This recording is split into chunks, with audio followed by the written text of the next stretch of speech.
Son las 9:17 de la noche, 1 hora menos en Canarias, y arrancamos ya la tertulia económica, y están aquí conmigo nuestros contertulios de hoy, que son Juan Ramón Rallo, buenas noches. Buenas noches, ¿qué y tal? Eduardo Garzón, buenas noches. Buenas noches. Y comenzamos, pues contando uno de los artículos que has publicado hoy, ¿no, Juan Ramón? La pobreza y la desigualdad caen en España. Sí, efectivamente, es un artículo que resume las últimas conclusiones que se pueden extraer de la encuesta de condiciones de vida del año 2017.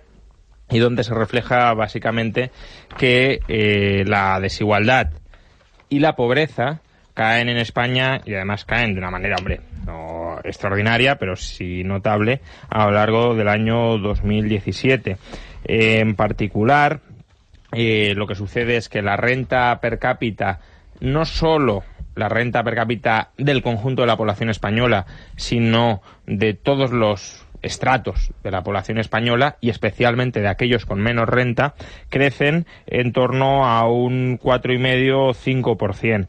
Y esto ha provocado que el porcentaje de españoles que se sitúan por debajo del umbral de pobreza relativa, es decir, se fija un umbral que se considera como la cifra necesaria para llevar un nivel de vida minimísimamente digno, pues ese porcentaje de personas ha caído del 22,3 al 21,6. Habitualmente, es decir, incluso antes de la crisis estábamos hablando de en torno al 20%, no es que hayamos pasado del 5 al 21, y por tanto estamos ya a niveles pues cada vez más cercanos a los niveles precrisis. Luego también la desigualdad medida como el índice Gini ha caído de 34,5 a 34,1. Recordemos que Rajoy empezó la legislatura en 34. Por tanto, Rajoy se ha ido con un aumento de 1/10 en la desigualdad según el índice de Gini. Comparemos esto, por ejemplo, con Zapatero.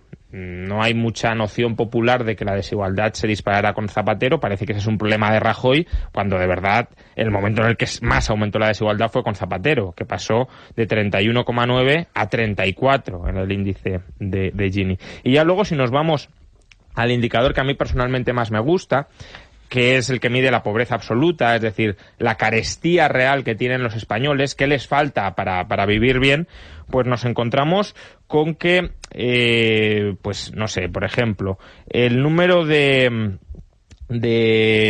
españoles que no pueden tener un coche, bien, pues cae del 5, no tengo aquí el dato exactamente, pero del 7, cae al 4,7 desde el 5,9. Bien, el 5,9 en el año 2008, es decir, antes de la crisis, y actualmente el 4,7. Y los que no pueden permitirse adquirir un ordenador, que en el año 2008 eran el 8,9, ahora son el 5,1. Por tanto, en estos indicadores estamos mejor que antes de la crisis. Y en otros estamos a niveles mejores que hace 4, 5 o 6 años. Por ejemplo, el número de españoles que no pueden permitirse atender a gastos imprevistos está al nivel del año 2009. Bien, por tanto, en general, estamos ante una encuesta que constata una mejoría amplia, muy extendida, de las condiciones de vida en España, y que por tanto la recuperación ya está empezando a llegar a todos los estratos de la población, y no solo, como dicen algunos, a los más ricos. Eduardo, ¿tu opinión? Pues hay muchísimos elementos que poner sobre la mesa. En primer lugar, lo que me viene a la mente es seguramente el más importante, y es que la desigualdad en un país azotado por una enorme tasa de paro viene siendo modificada o afectada fundamentalmente por la evolución del empleo, ¿no? Aquí es donde podríamos entender que en una legislatura o gobierno de Zapatero, pues la desigualdad aumentase muchísimo, y en otra como la de Rajoy no tiene que ver tanto con las políticas que podríamos hablar de ello, sino con la evolución del empleo. Evidentemente, como en la última parte de la legislatura de el Mariano Rajoy, pues el empleo comenzó a responder de una forma más positiva, pues la desigualdad lo hizo de la misma forma, ¿no? Al mismo tiempo hay que entender por qué ha ocurrido esto, ya que en realidad el empleo ha ido aumentando desde el año 2014, al menos buena parte del mismo, ¿no? Y yo creo que, así a bote pronto, evidentemente sin conocer pues todos los detalles de lo que esta problemática nos puede presentar, pondría el acento en la elevación del salario mínimo interprofesional, que en el año 2017, aumentó un 8%. Eso es una política implementada por un gobierno que explica, al fin y al cabo, que determinadas partes de la población, normalmente las de deciles inferiores, pues vean mejoradas sus condiciones de vida, ¿no? Hay que tener en cuenta también que es muy fácil disminuir la desigualdad simplemente creando empleo, porque, no lo he dicho, pero la gente que está en el desempleo, cuando obtiene un empleo pasa de tener casi ningún tipo de ingreso a tener algo de ingreso, y eso es una subida porcentual en términos relativos bastante importante, algo que le cuesta muchísimo más a las personas más acaudaladas tener ese incremento, insisto, en términos relativos, no en términos absolutos. Y por último, otro elemento que me ha venido a la cabeza cuando Juan Ramón ha hablado de la pobreza absoluta es que no solo hay que tener en cuenta que los ingresos han aumentado o han disminuido para ver si se pueden comprar determinados productos como los de los vehículos, sino que hay que tener también en cuenta el precio y la evolución de esta serie de indicadores. Evidentemente, los vehículos hoy día a un mismo nivel de prestaciones son más baratos que hace unos cuantos años, y lo mismo ocurre con otros productos, ¿no? Sí, claro, son los ingresos reales. Por tanto, lo que estamos diciendo es que los españoles se están volviendo menos pobres, ya sea porque su renta nominal aumenta o porque los precios caen. A mí hay dos cosas que me llaman la atención. Es decir, desde Unidos Podemos habéis estado diciendo que el aumento de la desigualdad era una consecuencia de las políticas implementadas por un gobierno, que había otra política económica posible y que no tenía por qué traducirse en desigualdad, y ahora me estás diciendo que la desigualdad aumentó por el paro y se está reduciendo por la creación de empleo. Sí, pero no tiene nada que ver con las políticas de austeridad. Claro, por eso que las políticas ni influyeron para aumentar la desigualdad ni ahora para reducirla. Sí, por tanto, pero todo el discurso de no... Eso lo deduces tú, no yo. De mi análisis no se puede inferir eso. Me has dicho que la desigualdad aumentó durante la etapa de Zapatero, que es cuando aumentó por la destrucción de empleo, y que ahora está cayendo por la creación de empleo. Por tanto, todo esto de no, es que son los recortes los que están aumentando la desigualdad. Son los recortes, a ver, puedo hablar sobre ello. Los recortes se implementaron a partir de mayo de 2010 con una importancia tremenda, ¿no? No fue durante la legislatura del Partido Socialista. Me has dicho que fue por el paro, no por los recortes. ¿Cómo? Que me has dicho que fue por el paro, no por los recortes. Sí, pero es que los recortes lo que hacen es agravar los efectos del desempleo. Cuando realizas recortes, que supone pues una reducción de los sueldos de los empleados públicos, cuando recortas en I+D, en educación, en sanidad, la gente tiene menos ingresos para luego poder desenvolverse en la economía, y eso tiene un impacto negativo. Como tú bien has dicho, y es correcto, la desigualdad se debe no tanto a que han caído las rentas salariales, sino a que se ha destruido empleo. El 80% del aumento de la desigualdad se debe a la destrucción de empleo, no a que los salarios bajos hayan caído y los altos hayan subido. Claro, pero si tú realizas políticas como las que yo estoy diciendo, incrementas la tendencia a que haya mucho más desempleo. Y una prueba muy evidente, y tú estarás de acuerdo con eso, es las reformas laborales abarataron el despido, y eso provoca, al menos a corto plazo, ¿vale? No me voy a meter en el medio plazo, que haya un aumento de despidos. Es que no es verdad, porque lo que hizo la reforma laboral fue ajustar salarios, y ahí podrías decir que ese ajuste de salarios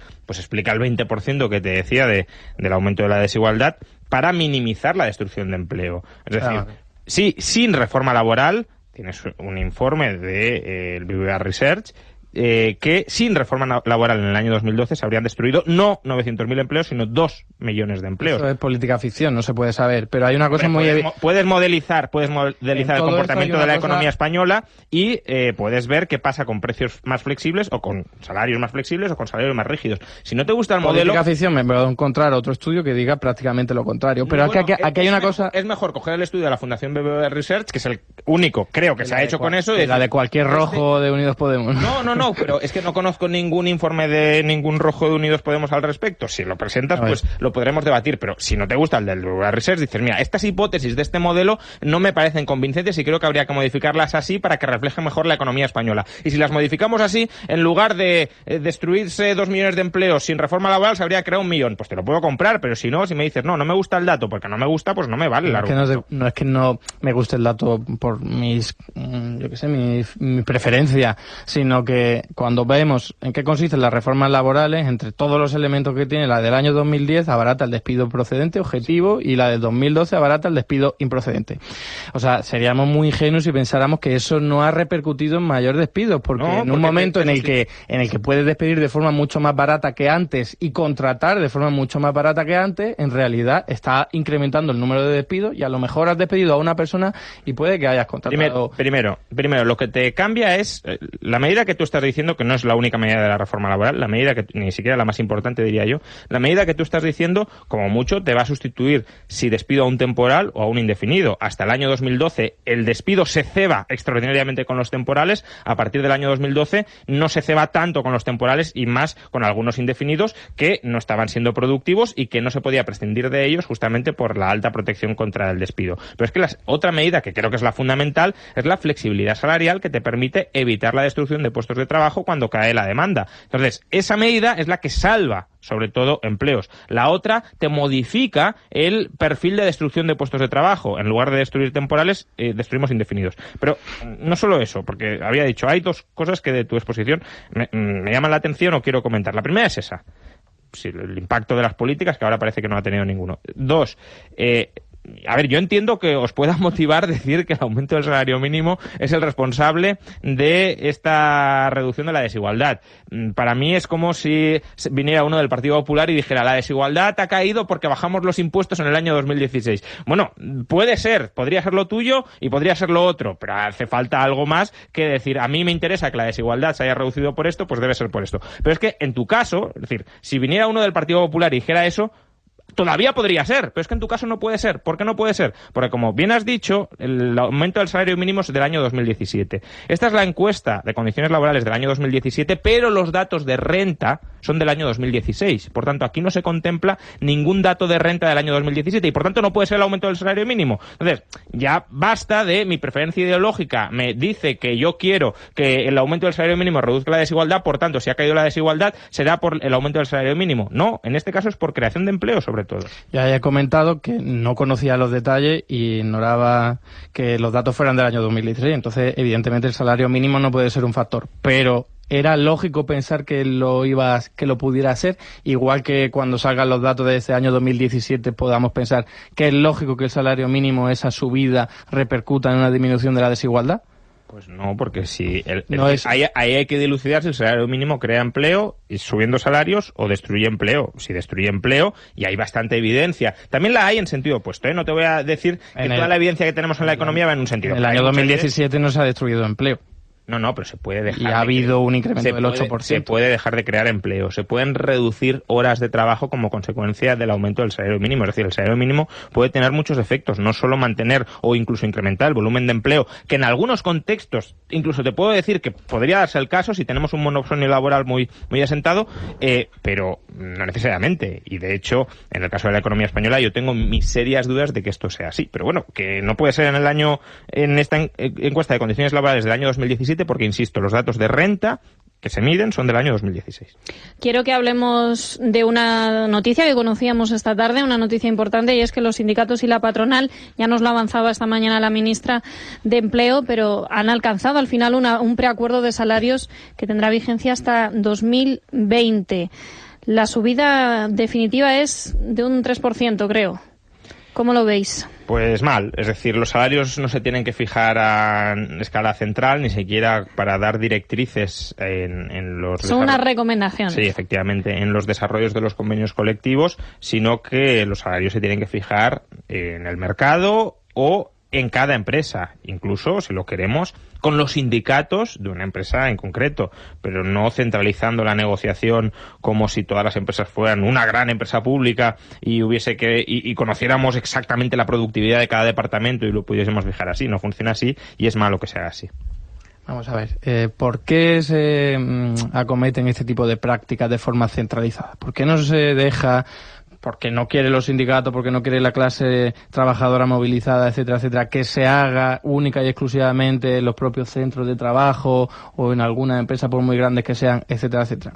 Lo hacen, o sea, esto es debido a que cuando dejas a una persona, un trabajador libre, como tú dirías, ¿no?, frente a un empresario que tiene mucho más poder a la hora de negociar cuál va a ser la cuantía de su salario o incluso otro tipo de derechos laborales, es muy probable que salga perdiendo, precisamente porque no tiene la misma información, no tiene la misma capacidad, tiene mucha más necesidad de obtener un ingreso, entonces puede aceptar cualquier forma y entonces se ve vendido absolutamente.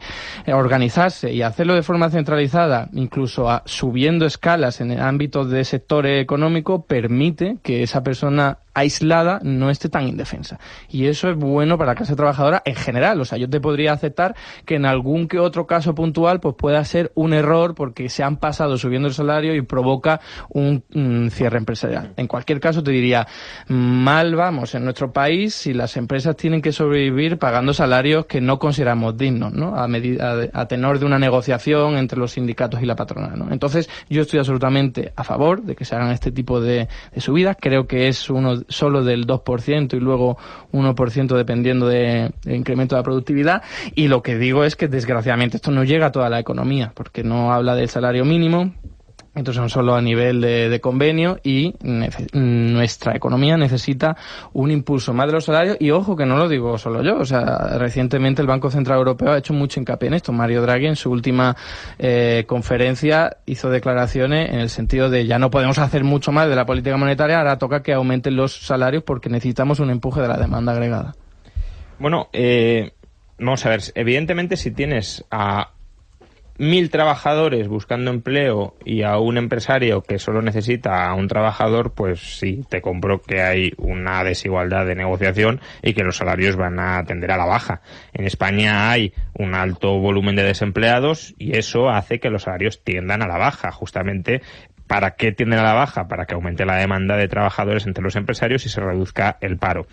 Ahora bien, en una economía que esté cercana al pleno empleo, no tiene por qué tener el trabajador menor poder de negociación que el empresario, porque si no hay prácticamente trabajadores que contratar y los empresarios quieren contratar, pues se pelearán por los trabajadores. De hecho, este es un fenómeno que ya está empezando a suceder en Estados Unidos. En Estados Unidos la tasa de paro está en torno al 3,5%, hay más demanda de trabajo que trabajadores disponibles y eso está empujando algunos salarios al alza. Aquí, efectivamente, no estamos en pleno empleo, pero, insisto, esto es por... cerca, ¿no? No, ni cerca, efectivamente, pero eso es porque en muchos sectores el salario todavía supera con mucho la productividad en esos sectores, con lo cual, claro, si subimos más los salarios en esos sectores, y esto es una subida o una recomendación de subida indiscriminada, y no es lo mismo una empresa súper puntera y súper productiva, que esté creciendo, etcétera, que una empresa que esté estancada, pues ahí provocas que a lo mejor una empresa se quede sin contratar, que contrate menos como consecuencia de estas subidas salariales. Entonces, ¿es bueno? No es bueno. Si el trabajador quiere tener más poder de negociación, más transparencia negociadora, mejor información, y creo que son argumentos válidos de cara a tratar de que no haya esa asimetría negociadora, para eso están los sindicatos, pero no los sindicatos que tenemos hoy, que son centrales sindicales nacionales, sino sindicatos a pie de empresa, ofreciendo información fidedigna, representando al trabajador, etcétera. Que los hay también. Que lo hagan por esa vía y no negociando con la Moncloa, vamos. Las dos precisamente porque no hay, desgraciadamente, sindicato con conciencia de clase, con potencia para negociar en todos los ámbitos de nuestra economía. Insisto, desgraciadamente, no hay más que acercarse al ámbito de la hostelería para ver que, bueno, pues la gente allí es que no tiene ni siquiera idea de que se puede sindicar, ni siquiera tiene idea de que hay otra gente en su situación y directamente pues están al lastre de las decisiones que pueda llevar a cabo un hostelero, en este caso, que tiene muchísimo más poder, ¿no? Pero me ha llamado la atención, y lo digo casi de forma irónica, que comentes que una reducción de los salarios, me ha parecido entender, podría repercutir en creación de empleo. Por supuesto. Pero lo que ha pasado con la reforma laboral, vamos. A través de que no, en realidad no, porque desde mi punto de vista lo que explica el nivel de empleo es el nivel de demanda agregada. O sea, una empresa tiene que vender una determinada producción que ha fabricado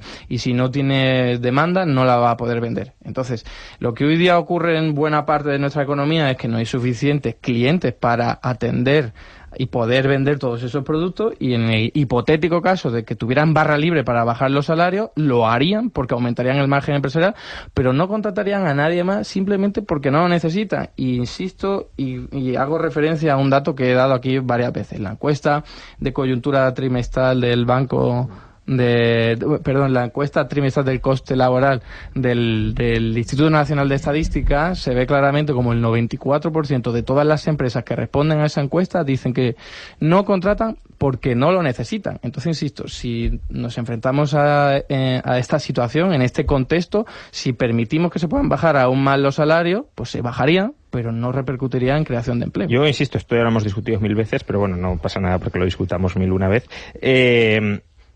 ¿Qué hay? Es decir, es verdad que no se contrata porque no hay demanda, y no hay demanda porque no hay empleo, pero la cuestión es porque no hay empleo. Tú me dices, no hay empleo porque no hay demanda, y no hay demanda porque no hay empleo.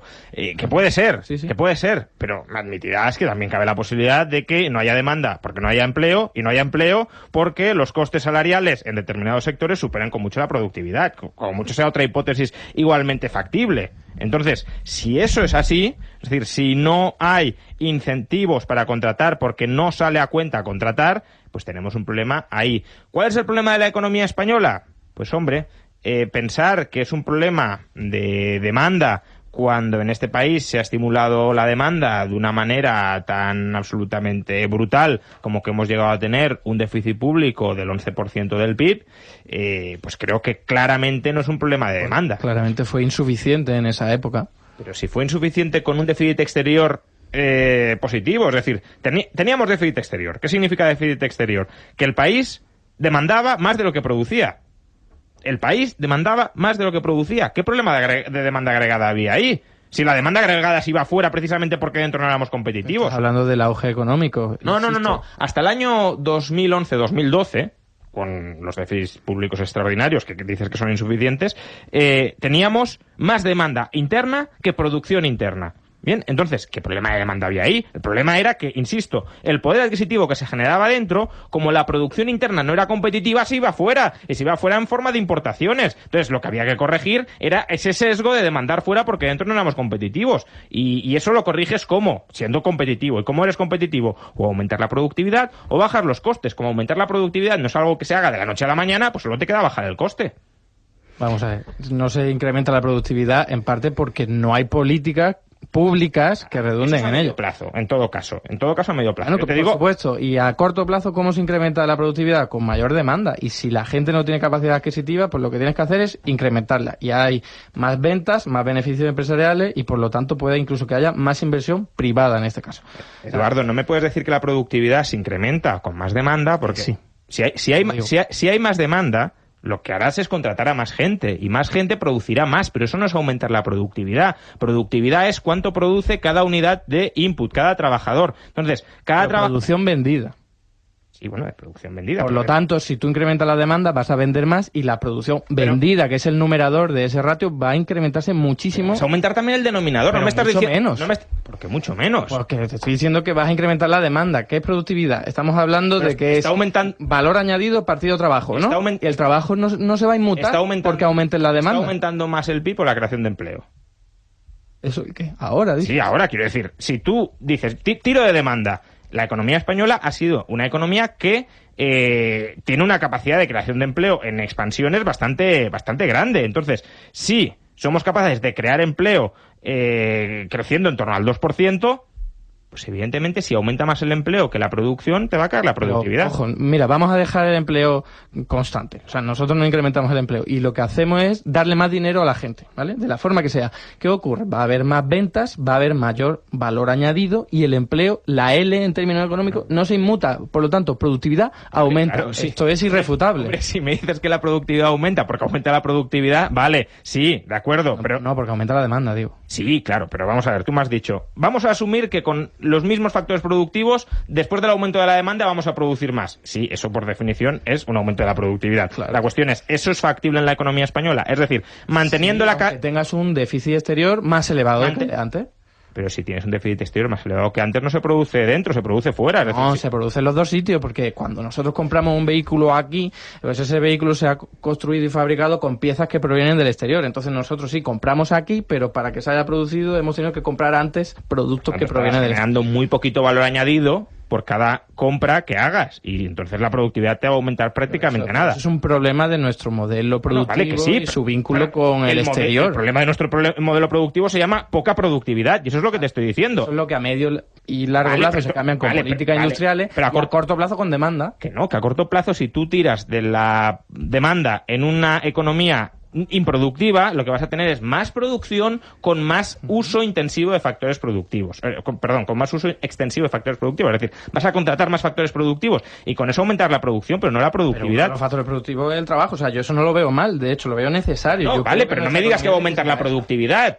Lo que va a aumentar es el empleo, pero no la productividad, o no significativamente. Entonces, ¿qué pasa? Si tú aumentas la demanda en un contexto de baja competitividad, ese aumento de la demanda se te va fuera del país. ¿Cómo puedes aumentar la competitividad si a corto plazo lo tienes muy difícil para aumentar la productividad? Bajando salarios. Y eso es lo que se ha hecho, y por eso hemos conseguido que no se vaya la demanda fuera, que empiece a aumentar la producción interna y por tanto también el empleo, etcétera. Pero vamos a ver, la gente que está comprando los productos españoles no los compra porque sean más baratos que los competidores, los países vecinos. Lo hacen porque, a ver, las exportaciones españolas han tenido siempre un comportamiento ejemplar, incluso durante la época del auge económico en la que aparece China y arrasa en cuota exportadora a casi todos los países del planeta, incluido Estados Unidos. Evidentemente a España no, y la cuota exportadora de España a nivel mundial se sigue incrementando, o al menos manteniéndose. Eso es un milagro en términos de exportaciones españolas. Y ha seguido ocurriendo así. Incluso yo te daría la razón en el sentido en el que ha incrementado un poco más las exportaciones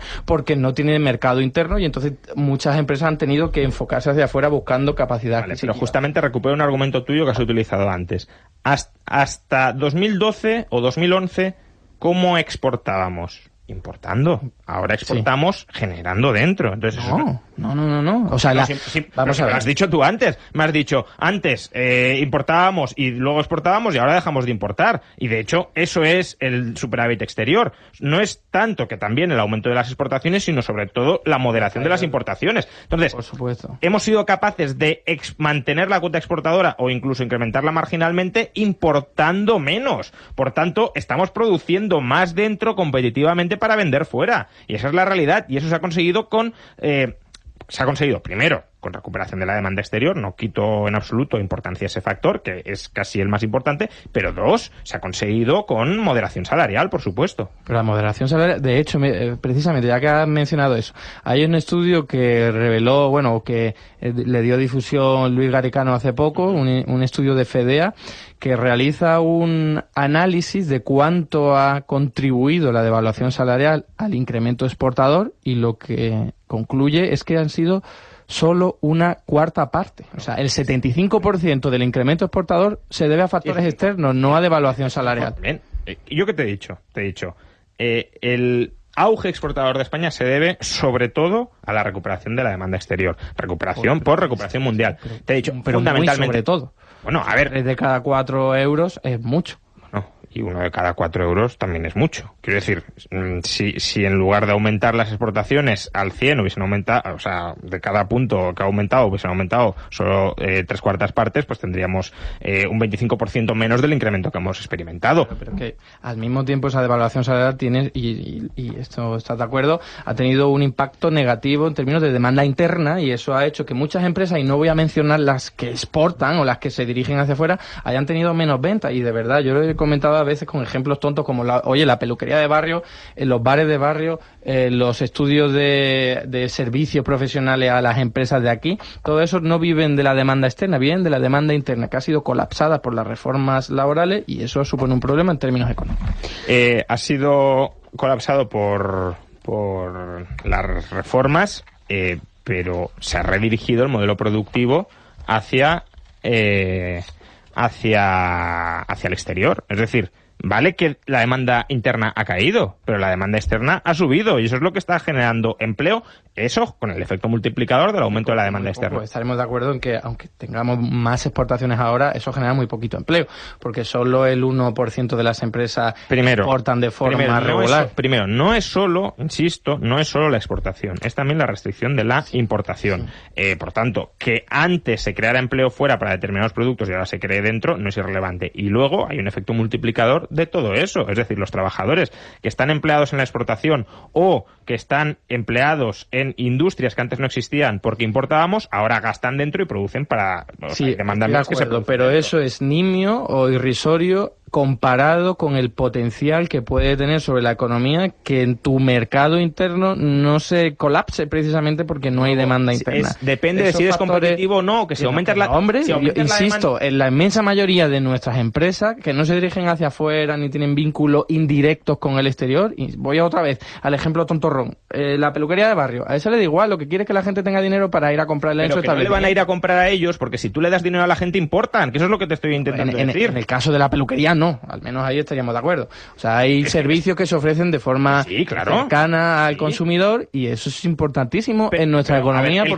que se va a cortar el pelo es uno que estaba parado y ahora tiene empleo. Pero ese a lo mejor no llega a tener empleo si el que tiene la renta compra fuera en lugar de comprar dentro. Con lo cual, si no eres competitivo y no generas actividad dentro, y para generar actividad dentro has de ser competitivo, no tendrá demanda la peluquería.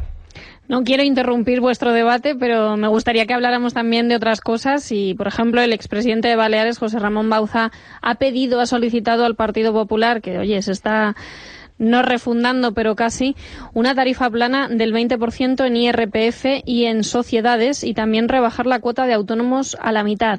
¿Cómo lo veis? Pues hombre, a mí el plan me suena bien.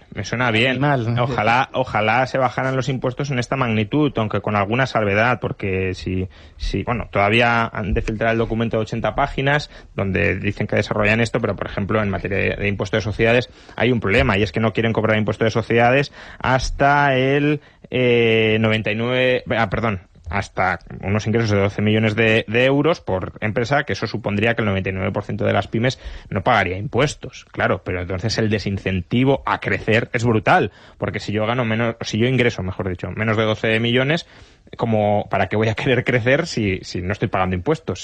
Si gano 10 euros más y paso a ganar 12 millones, sablazo del impuesto de sociedades. Por lo tanto, eso lo tienen que perfilar un poco más. Pero yo la gran duda que tengo de todo esto, que es un plan, ya digo, que está bien, es cómo se paga. Porque España no está en la parte derecha de la curva de Laffer, o al menos si Bauza y Percival Manglano, que es con el que ha coordinado este documento, no han hecho una estimación distinta, España está a la izquierda de la curva de Laffer. Es decir, por desgracia, subiendo impuestos se puede aumentar la recaudación y bajándolos se recauda menos. Entonces, si no estamos a la derecha de la curva de Laffer y estiman que esto va a tener un coste recaudatorio o una implicación recaudatoria, mejor dicho, de 20.000 millones, ¿de dónde recortamos el gasto para bajar los impuestos 20.000 millones? Que lo apoyo, ¿eh? Y hay que empezar a buscar partidas presupuestarias para bajar el gasto en esa magnitud, pero eso no lo especifican. Y tan importante como bajar impuestos es especificar en qué vas a bajar el gasto. Yo cuando veo este tipo de propuestas, evidentemente pienso en posturas muy liberales. A lo mejor para Juan Ramón no son suficientemente liberales, pero para mí son muy liberales, al menos si lo comparamos con el Partido Popular. Hombre, es un paso muy importante hacia el liberalismo económico.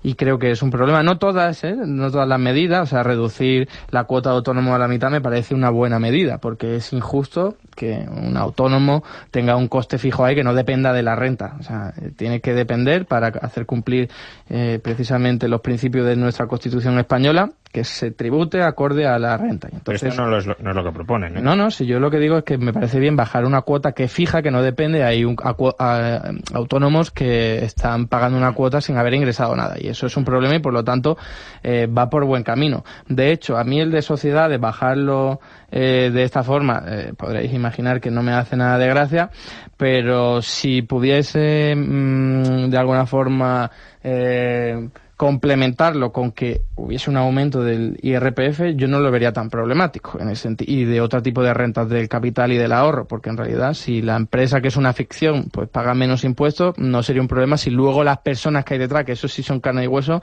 acaban pagando conforme a su renta. Sería incluso más fácil de administrar y gestionar. El problema es que hay mucho fraude y mucha ilusión, y por lo tanto hoy día sería bastante impensable.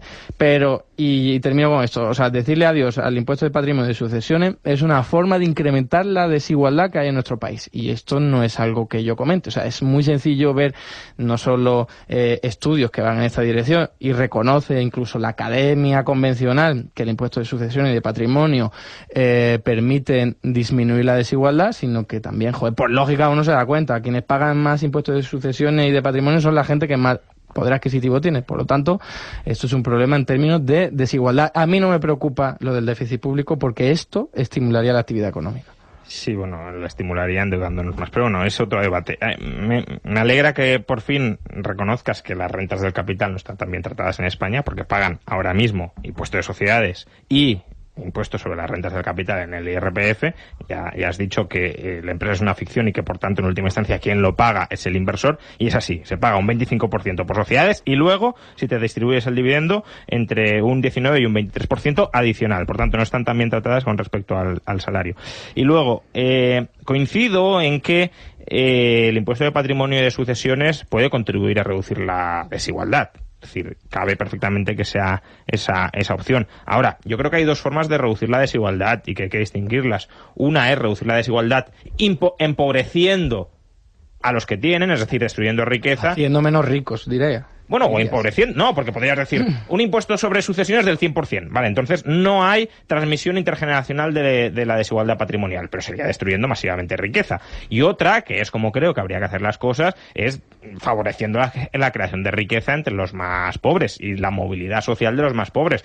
A mí, que se destruya la riqueza de los que la han creado legítimamente, justamente, generando valor para el consumidor, creo que más allá de paliar la envidia igualitarista, no aporta nada. Ahora, permitir que los que están abajo gesten un patrimonio y lo rentabilicen, desde luego aportaría muchísimo.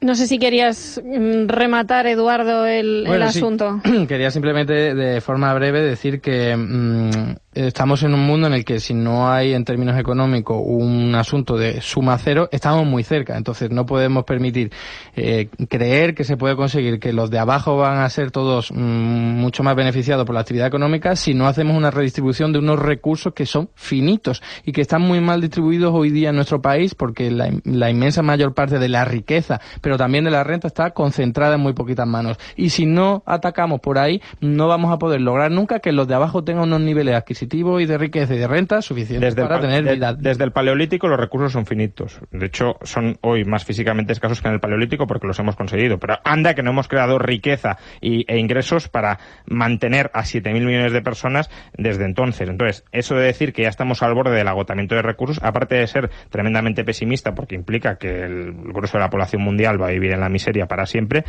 creo que no resiste un análisis de fondo del asunto. Me encanta oíros discutir, bueno, moderadamente y amigablemente, como todos los lunes. Yo no os escucho tantas veces, por lo menos desde este sitio, así que, oye, encantada.